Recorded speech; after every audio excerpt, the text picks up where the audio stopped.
प्यारे दोस्तों, नमस्कार। नाखुश का शाब्दिक अर्थ होता है असंतुष्ट, अप्रसन्न, असहमत या यूं कहिए अनहैप्पी। जब कभी भी कोई बात, विचार, घटना, परिस्थिति या किसी व्यक्ति विशेष का पॉइंट ऑफ व्यू हमसे डिफरेंट होता है, यानी जो हम चाहते हैं वैसा नहीं होता है, तो हम नाखुश होते हैं। लेकिन उस नाखुशी को हम कब अपने दुख में परिवर्तित कर लेते हैं, हमें खुद नहीं पता चलता है। काज एंड इफेक्ट वाला सिद्धांत यहां भी लागू होता है। कारण हमेशा बाहर होता है, असर हमारे अंदर पड़ता है। जैसे इंडियन क्रिकेट टीम खेल रही है, हम चाहते हैं जीत जाए, टीम हार जाती है, हम नाखुश हो जाते हैं।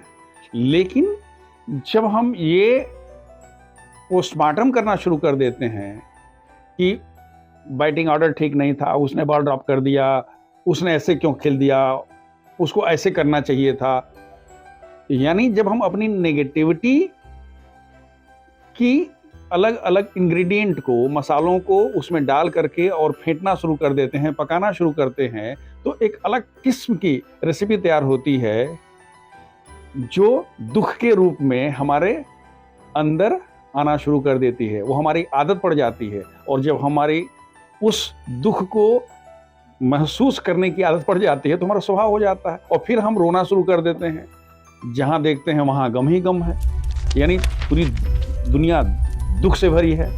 दोस्तों, नाखुशी को आप एक लाइन ऑफ न्यूट्रलिटी यानी तटस्थता वाली लाइन मान लीजिए।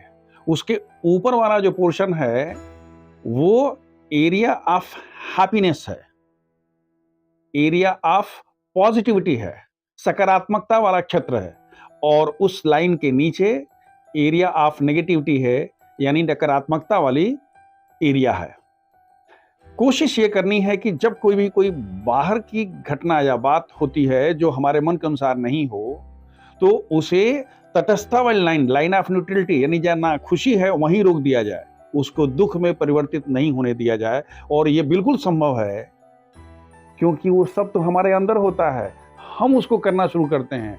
यानी हम अपने मन को अगर समझाते हैं कि भाई हो गया, हम नाखुश हैं लेकिन दुखी नहीं होना चाहते। एक बार अगर हम इस सिद्धांत पर काम करना शुरू कर देते हैं कि हम नाखुश हैं तो हैं लेकिन दुखी नहीं हैं, तो फिर उस लाइन से ऊपर जाना यानी खुश होने में हमें बहुत कम समय लगेगा, और हमारा जीवन आनंद से परिपूर्ण होगा, जो हमारी इच्छा भी है, अपेक्षा भी है, और हमारे जीवन का लक्ष्य भी है। इसलिए सतर्क रहिए, सजग रहिए, सचेष्ट रहिए, अवेयर रहिए। मन को मनमानी मत करने दीजिए, मन को, अपने आप को दुखी होने का कारण ढूंढ के मत लाने दीजिए।